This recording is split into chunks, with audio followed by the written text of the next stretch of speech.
So the AIS, that's a big deal. Mm-hmm. What is that environment like?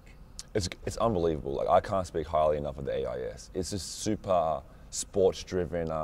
We live in the village with just all athletes. Like, some Olympians come in for a little while to train and recover, and all the junior Australian programs are there. And even the dining hall is super healthy. It talks about the carbs and the proteins in it, and the recovery center is just super advanced, great technology there. It's just a great atmosphere and a great environment to get better as a basketball player, or any athlete. And that kind of puts you on the road to what you did over the summer, right? You're on the national team and you're a part of kind of that Australian pipeline. Yeah, Australian basketball, we don't have 400 superstars like America has. So like, at a young age, they try and funnel the good players into this school so they can keep an eye on them. And like, once you're not in the school, once you're in their vision, they can keep an eye on you and give you a better chance to like make Australian programs down the road. So over the summer, what did you do?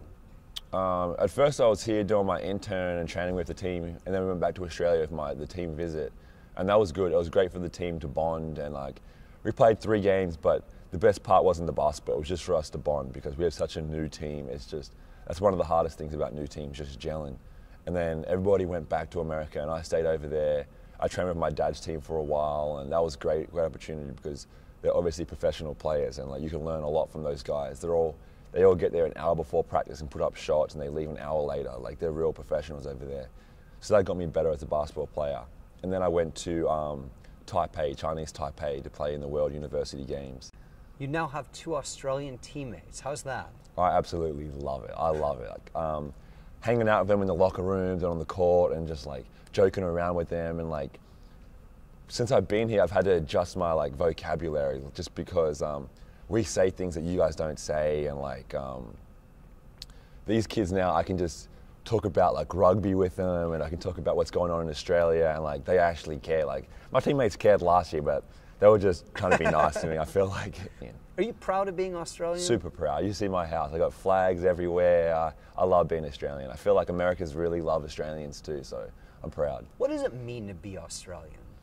Just hard knacking. Like, Australians have always been those hard knack, just working hard, chilled out, but inside we're real tough. If you could live anywhere in the world, where would you be? Right back home in Wollongong. I love my city so much. I think it has everything to offer, and it's beautiful. There's beautiful people there, and there's no other place I'd rather be than Wollongong. And you're prepping to move back to Wollongong with an internship at Winthrop. What is this internship like? I absolutely love it. I've always been around the Coliseum all day, and I've never had really been at the front offices too much because I just spend so much time on the court.